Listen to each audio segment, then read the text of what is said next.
Welcome to the We Are Women Empowered podcast, where our goal is to empower you to create your best life now. Here's your host, Nikki Ubaldini. Welcome, everybody. It's Nikki Ubaldini, and I'm here because we are women empowered, and I'm very excited because we're going to do part 2 with Lindsay Rimes today. And Lindsay is going to talk about her journey to life. Our first part was she gave us an overview on how basically herself and her husband were told that the chances of them having a baby were very, very slim, if at all. And pretty much squelched any dreams that they might have had through the traditional sense of the medical world. However, Lindsay and both her husband made a decision to make a commitment to a proper health journey through their own research, through dealing with other holistic practitioners, and they followed a protocol and healed their bodies. And 9 months after being told that they would not be able to conceive a baby, probably, guess what? They conceived a baby, and they now have a bouncing baby boy who's about 4 months now, right? He's 4 months old? Just 3 months, yeah. Oh, 3 months. I'm sorry. He was born at the end of January, right? Okay. And he is precious. And so, number one, they never lost hope. Number two, they had faith beyond faith. And number three, they made a commitment to change their lifestyle so they could heal their bodies, because our bodies are miracles and they have the ability. So today, Lindsay is going to share with us what she did to heal her thyroid condition that was basically debilitating, right, Lindsay? I mean, you were saying you were taking multiple naps and things during the day. Yeah, it was, the symptoms were pretty intense. Right before I got the diagnosis that I had an underactive thyroid, and I was just kind of explaining it away. You know, of course I'm tired. I'm working at a high level. The one symptom that I kind of really couldn't explain away that was very weird to me was the depression, because I have a beautiful life. I do a lot to ensure, my happiness and protect my energy bubble and all of this kind of stuff. And so that one was a little bit jarring for me, having those feelings of depression and, not being satisfied, not being happy, not being joyful. But yeah, I mean, the symptoms were pretty intense. And when I finally went to the fertility specialist, we saw the blood work, we talked about, the different TSH levels. It started to make sense to me. And as I started to do more research, I realized that what is quote unquote normal as far as what the TSH levels are haven't been updated in over a decade. And there's a lot of women out there that are undiagnosed with thyroid issues because they are in that quote unquote normal range, yet you can be experiencing some pretty intense symptoms of underactive thyroid and be in that normal range. And so it's difficult because, as a woman, you have certain things that, you're dealing with, and then to be told that, there's really nothing wrong with you and it's kind of in your head and that sort of thing. That didn't happen to me, fortunately, but I know a lot of friends that did happen with, and they battled through that. And when you really read, you do some research, you do some digging, you read some studies and different information, you do find out that there are a lot of women suffering that they're not diagnosed. So yeah, it's been a journey. So can you just quickly share what were some of the symptoms in case we have a listener that might be experiencing this and they might recognize themselves in what your journey looked like? The biggest one for me was the napping, because I'm not a napper. Even now, having, a 3-month-old baby and running on 4 to 6 hours of sleep every night, I don't nap during the day. It's not something I've ever done. And so I really was so exhausted. I would nap, here and there throughout the week. Then it became, I had a nap every day. Then it became, I had a nap twice a day. Then it became, I was napping like 3 times a day, 3 different naps. And, my husband and I, we run our real estate team. We have a radio and TV show. We have a 16-year-old. We got 2 dogs. We're moving and a shaking, right? And I'm trying to be a moving and a shaking while I'm napping. And it just really was really hard because it was like, I had to get my stuff done and I had absolutely no motivation to do it. I mean, that to me was like, what is wrong? What is going on here? I've read different information that possibly some of my sinus issues and some of my asthma could have been related to the underactive thyroid as well. I battled that for years. Weight gain, not being able to control it or get rid of it. It's just harder to, keep that kind of ideal weight that you're looking for. And then depression was the biggest one because that was like just completely out of character for me and where I was at in my life. There's a lot of other symptoms that you could look into, and everybody is different, from what they experience and how it affects them. But those were the big ones for me. Right. Well, the sad part is, though, is that many people would go who might have had some of these symptoms if they went to the doctor, and if their numbers were within range, they might be told, well, you're just depressed, and given an antidepressant, which in reality is not fixing the problem. Nope. Because it's a physical problem. It's not a mental problem. And it's amazing how our bodies let us know. And you just knew that something wasn't right in your body. So you did some research, and you found that there are natural protocols that you can do. And tell us about which one you chose to follow. So I did a combination of different things. I did pranic healing, which I actually am certified as a pranic healer. I started that journey when I owned my sales firm. I guess it was 6 or 7 years ago now that I really just started going for pranic healing sessions. And it was when I was just, running this business, high intensity, traveling a lot. I went in for a session after I had a surgery, and I had a ball of scar tissue. It was probably like the size of a quarter. And I went in for a 45-minute session. It was my first session. And by the time I got out of this session, the ball of scar tissue was gone. And all I did was lay on a table for 45 minutes. Okay. I mean, there's no physical touch. It's totally working with the energy. And the other thing that was so crazy to me was the way that I felt after that session. So it was like I was the person I had always been, but I didn't know I had gotten so far away from being that person. It just felt like layers and layers of just muck, I guess you could say, were lifted off of me. And I felt amazing. I kept going to sessions after that because of the results, and I just felt fabulous.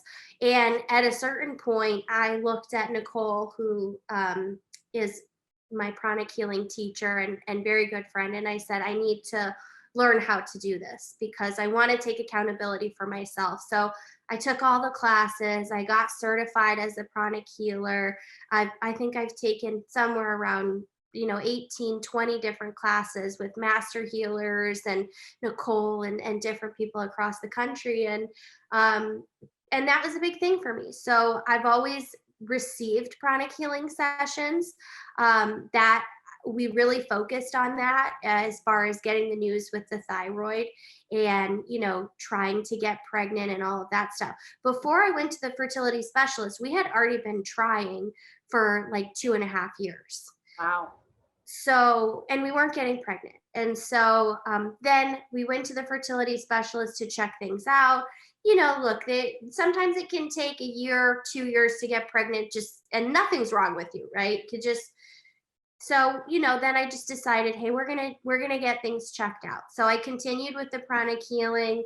I did a lot of meditation, and the big change for me that I wasn't doing before was I decided to follow the medical medium protocol, which was changing my diet, using some supplements that Anthony William, the medical medium, recommended. And I got the thyroid healing book, and I read the thyroid healing book. Now I have two friends that also had underactive thyroid that reversed their symptoms this way. Now, I was so tired. I had extreme brain fog. That's one of the symptoms I forgot to mention. That was a big one for me. You can't think, right? So I had this extreme brain fog, and I said to my girlfriend, Amber, I said, listen, I got to get started right away. I got brain fog. I can't read this book. You need to tell me what I need to do so I can start the process while I'm reading this book. So she basically said, this is what you're going to do. You're going to stick to the no foods, which there's a list that Anthony has, which are foods that you need to stay away from. And she said, you're going to do the medical medium, like, morning routine. And so I did that while I was reading the book. Just those two things significantly helped me. Wow. Okay. Once I felt like the brain fog was kind of lifting and I was getting more out of this book, and I started really digging into the thyroid healing protocol. The book is called Thyroid Healing. It was a 3-month protocol. So then I started to do that. Now, the beginning stages are not nothing. Okay. So the morning routine is every morning you wake up, you drink lemon water, then you drink celery juice, then you drink the heavy metal detox smoothie, which consists of blueberry, banana, barley grass juice powder, spirulina, and some fresh squeezed oranges. Okay. And then you have to stay to the no foods all day. The no foods are no meat, no dairy, no processed sugars, very little fat, even good fat, right? So you want to, if you're doing nuts, avocado, olive oils, things like that, no problem, but just keep them at a smaller amount. There's just this list that you have to stick to. So it's not like just an easy thing to just drop all of that stuff, right? Especially for me, I mean, I love cheese. Eggs, no eggs. Eggs is like a big no-no. Stay away from the eggs. That one was easy for me because I don't even really like eggs. I only ate eggs because I thought that they were healthy for me and a good source of protein and whatever. So that was an easy one for me to give up. But those changes in and of themselves were big changes in my life. And I'm glad I kind of did it the way that I did it, though, because it gave me a little time to like marinate with that before I got on this 3-month protocol of thyroid healing. And so I was doing that in addition to the pranic healing. And that's really what I followed. And I just said, you know what, I'm going to give this a go. I'm going to give it a shot. If it helps and we get pregnant, great. And if we don't get pregnant, I'm feeling so much better physically, spiritually, mentally, emotionally in my life. This is meant to be this way, right? So Right. Absolutely. Now, I like what you said. It's not easy, but it's not difficult either. It's a commitment more than anything. Now, you did give yourself some grace through all of that, because some people are like, well, how did you just cut it all out of your life? And you didn't just cut it all out of your life. You found that you had to ease into that and give yourself some grace. So can you tell us a little bit about that? yeah, so the easing into it for me was kind of starting out where I started out. I will say that for the thyroid healing protocol, I did stick to it pretty strongly, because my symptoms were so intense that for me, every morning, once I started that thyroid healing protocol, was a decision of, do I want these symptoms or do I want to get better? And if I was going to get better, I really felt as though I needed to do it 100%. So those few months on that thyroid healing protocol, I was very committed and pretty strict with following it. after the symptoms started to get better, I would allow myself, I'll go out and have dinner with the girls and not worry about what I'm eating, have a glass of wine, whatever it was, right? And I think I've been it's coming up on 2 years on the medical medium protocol. There are times where I'm more committed than others, but for the most part, once I reversed the thyroid symptoms, I would say probably like 80-20 most of the time. So like 80% still following it, 20% not. And I will tell you that I don't like celery juice. Like, oh, it's just not, It's a tough one to drink, isn't it? it's just not good. I was talking to my Aunt Becky the other day and she's like, really, you still don't like it? She said, I thought after all this time, I said, I cannot stand it. Every morning I make my lemon water, I make my celery juice, and I have to like hype myself up to drink that celery juice. Now, it's interesting though, because when I had my C-section, I came home from the hospital, and that entire week to 10 days, my body was craving that celery juice. And I thought that it tasted delicious.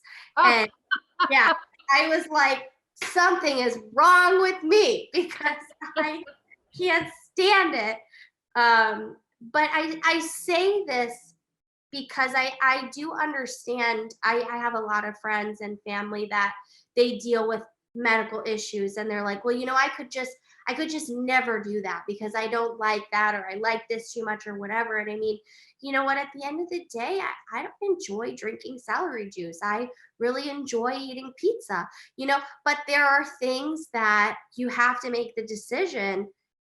Is the symptom, worse than drinking celery juice, Right.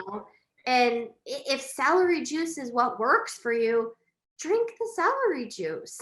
Well, you had a big goal too. I mean, you Yeah. really, really wanted to have your own little baby. Yeah. But your husband got some alarming news too. He was struggling with his health situation too. So what did he do? Well, it's interesting. So my husband went on testosterone. He was on it for a while. And I asked him, because we were trying to get pregnant, I said, is this something that, you think is good to be on while we're trying to get pregnant? And he was told by 2 different doctors, it's totally fine. In fact, it'll actually probably help you guys get pregnant and that type of thing. And when we went into the fertility specialist and we checked his numbers and his counts for the sperm, they told us the exact opposite, in fact, that the reason why he had a low sperm count and poor quality sperm was due to the fact that he was on this testosterone. And if he went off the testosterone, if they were correct that the testosterone was the culprit, which they felt was a high likelihood that was the culprit, that he could, within 6 months to a year, he could correct both of those issues. It wasn't a guarantee, but they said that they have seen it reversed when the guy does go off testosterone. They also recommended some supplements for him to take over those months as well. And I had Nicole working on him also, doing pranic healing sessions. And so he did that combination of things. I will tell you though that you're supposed to have like 100 million sperm, for that little sample, and he had 8 of them, and none of them were moving. So when I got that news, that was really jarring for me. That was like, I mean, if I wish the phone call was recorded, because if you heard me and how many times I said 8, I was at 8, like 8 million, 800,000, 800, 8, it's like, what is, I mean, it was crazy. And yeah, I mean, there was a possibility that because he was that low, that it wasn't just the testosterone. We didn't know. And so that was part of the journey that we had to go through. Now, my husband's not going to do a medical medium like I am, right? He's got for sure he eats meat and he's all about it. For me, I've been vegetarian for like a decade. So, not eating meat really wasn't a problem for me. Not eating fish really wasn't a problem for me. Now, in the middle of all that, my husband had to have open heart surgery. So he did do some diet changes. Right. And if I made him the celery juice, he would drink it and that type of thing. But he more so he got off the testosterone, he took the vitamins, and we did the pranic healing. And those were the main things for him. And we never checked his levels again, but obviously we did get pregnant. So you surprised the fertility specialists, I'm sure, when 9 months later, you were pregnant after both of those. I mean, you had a double whammy, a double negative against you. Yep. Both of you had risks of not being able to have a baby. I find it interesting because doctors that do not understand, and this is not a diss against doctors, but doctors who do not understand things like testosterone or hormones in general, what hormones do in our body, and they're very, very important. But certain hormones should not be overused, and certain hormones need to be used.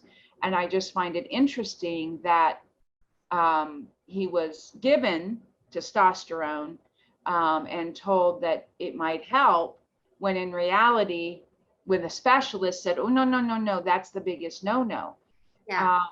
This is what you and I were discussing before we got on today, is that there is so many mixed messages out there in the world that we can't just give our health to somebody else and say, tell me what I need to do to fix this. We have to do our own research, and we have to think about, how do we feel? I love that you talked about, my body feels better. Like I could feel it feeling better. I saw the symptoms going away. I mean, to sleep all day long, yeah, that's a pretty big symptom. You had the brain fog lifted, the depression lifted. You came home, and it's funny that you craved that celery juice because your body was saying, we need to heal, we need to heal, we need to heal. Too many times we ignore that, or we go to the doctor and we ask for a prescription to basically cover those symptoms and not really address those symptoms and say, well, why do I feel this way? Yeah. Yeah, and I, probably within like 3 weeks of starting just the no foods and the morning protocol, within about 3 weeks, I wasn't napping anymore. 3 weeks? Wow, that quickly. Now, look, I mean, everybody has different underlying medical issues, right? You've got stuff that's kind of given to you from birth, from, your parents and your grandparents and all that stuff that's sort of transferred through. We don't know what somebody is dealing with behind the scenes, or what level of symptoms or challenges, right, that they might have. So for me, it was about 3 weeks, and I was not napping anymore. It took a little bit longer for the brain fog. It took, a certain amount of time for different things, but I mean, I noticed a significant difference, and listening to your body is so important. And it doesn't really matter if you're going for a pharmaceutical approach or a holistic approach, in the sense that either choice, you still have to listen to your body. You still have to take an active role in your healing. And let's say, even with my husband who went on the testosterone, his levels were very, very low. It made sense at that time for him to go on testosterone. It helped him sleep better. He was more active. He was feeling better. He was in a better mood, because when his levels were so low, right, he's suffering at that point. So was it a good choice for him to do that? Absolutely. However, we didn't take the extra step and do the research of, well, what are maybe some of the other implications of this? Or maybe this is too high of a level for him to go on. Or, we took it at face value of what that doctor was telling us. And then what, a year and a half, 2 years later, we find out that that is most likely the main culprit for why his sperm count was so low. And you can't just be a passenger in the car, right? You have to be the driver of the car, and you can't just take things at face value. And look, these doctors in the medical profession, absolutely amazing, educated people. Doctors are wonderful. I'm not trying to poo-poo doctors, but think about this. They went to a medical school that was bought and paid for by somebody. There's a certain agenda on what they learn. There were certain years that they were in that school studying. Now, this doctor may or may not be continuing their education as they're practicing medicine, okay? They may or may not be open to other alternative things that might help supplement your journey. You don't know that. And so when I go in and I see a doctor, these are questions that I ask the doctor.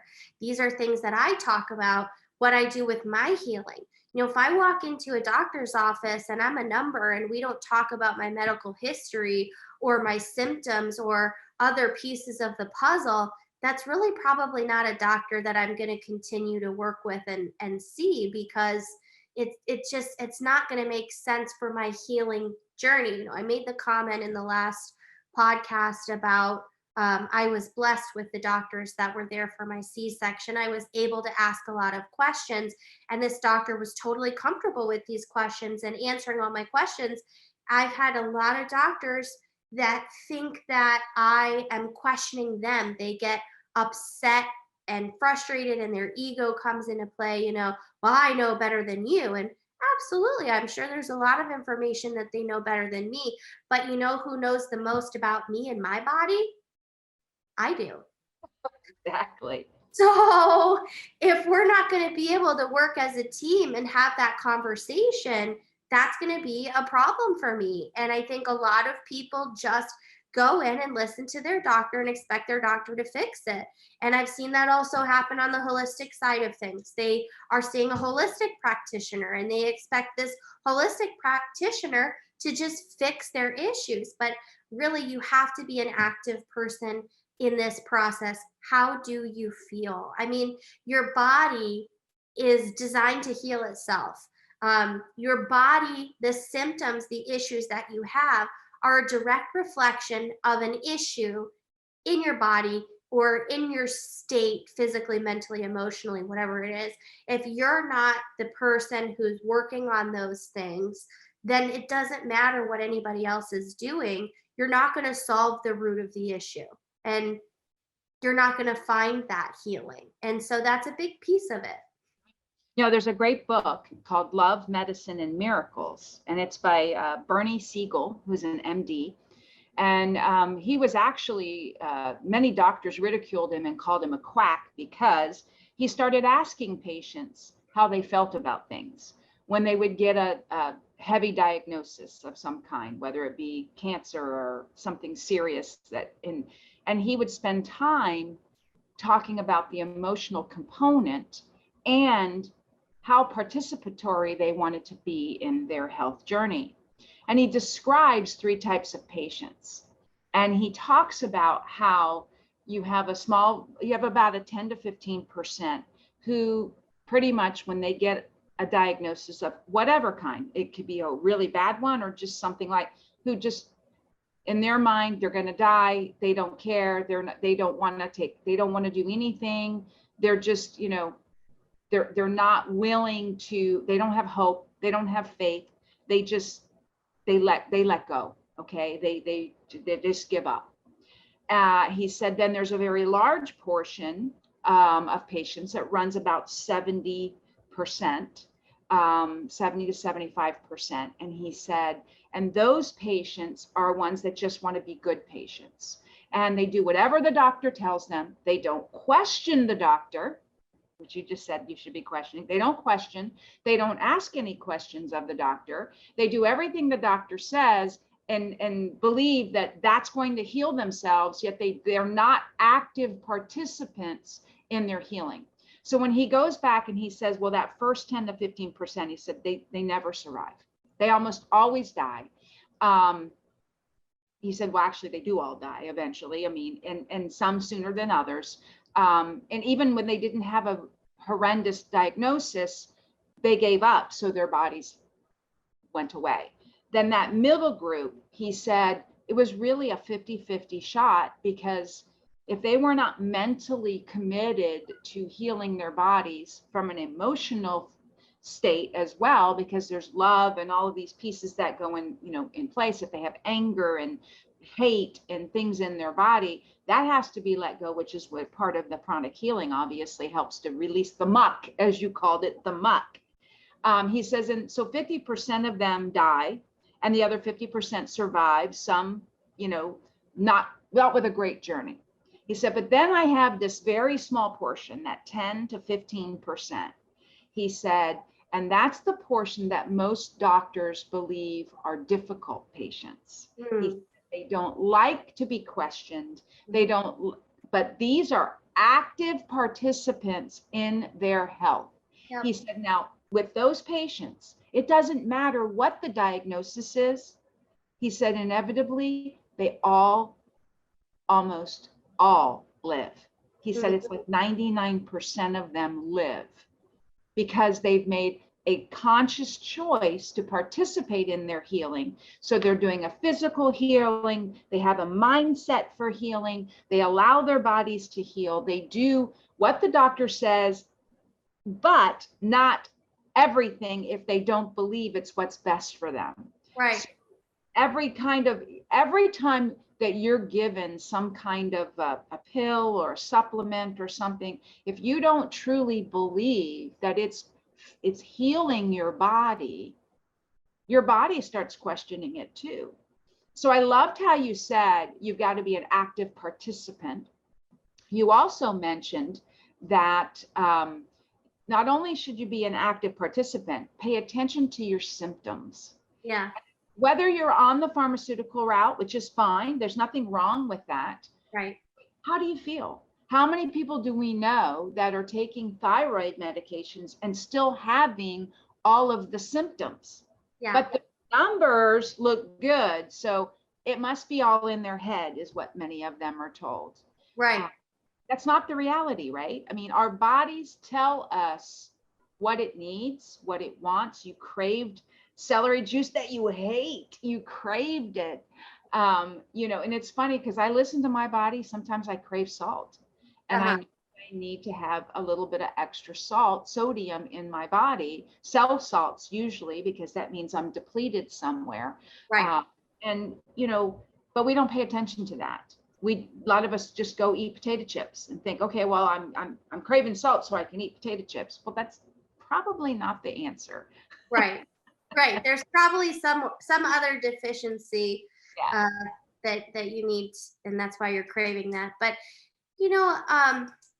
it's interesting because every person is an individual, and I think a challenge that we face is that we're treated for the masses instead of as an individual, right? And so if you're not an active participant and you don't have a doctor that you can work with as a team, you're being treated just like a number, just like everybody else. And there's a challenge with that because your healing journey might look different. And I might have, like, for example, when I was younger, I went through this period where I had all these sinus issues and asthma. And I did certain things at that point in time and was able to overcome those challenges. Well, now when I have asthma issues or sinus issues, now I don't have the same solution for those issues now that I did 10 years ago. Why? Because I'm a totally different person now. Physically, mentally, emotionally, I'm starting from a different place. So what worked then might not work now. What works for Susie might not work for Bobby. And we're all individuals. And part of taking that active role, excuse me, in your healing journey is recognizing where you are that individual and what are some of the specific issues and challenges that you have. And you're the only person who can answer those questions. That's right. Absolutely. I love that advice. So what I'm hearing you say, let me sum it up. And then if you want to add to it, I would love that before we close out today. What I'm hearing you say is select your doctor carefully. It's okay to say, this is not the right doctor for me, because they don't view me as an individual. They want to treat me like everybody else, and I want to be treated as what my body needs, because that's how I'm going to heal and become better. So what words of wisdom do you have for our listeners today before we say goodbye? I think there just has to be a big emphasis on trusting yourself and listening to your body and paying attention to what you're going through. And I think that we are taught in this society to look outward for solutions instead of inward. I think that we are designed beautifully by God to heal ourselves. I think that we have the power mentally, physically, emotionally, spiritually to do that. And I think that society tells us that we need to count on somebody else for our health and for our mental state. And I don't believe that. I think that you have the power within you. I think that you should trust yourself and trust your gut. And the more that you practice those things, the easier it's going to be to listen to yourself and to see those signs that God is giving you and to know which direction to go. And it takes practice, and you might not be good at it at first, and that's fine, but just keep going that direction and keep loving on yourself, because you have the power to do that. Wow. Those were beautiful words, Lindsay. Thank you for sharing your journey, for letting people know that we have the wisdom within if we just listen. I thank you for sharing that, and congratulations again on that beautiful bouncing baby boy of yours. Thank you. We thank you for taking the time to share your journey. And until next time, everyone, we want you to remember that we are women empowered, and it's up to you to take your life into your own hands. Have a beautiful day. Until next time, we'll talk then. Thank you for listening to another episode of We Are Women Empowered. Don't forget to subscribe so you never miss an episode. For additional resources and podcast information, please visit us at wearewomenempowered.com.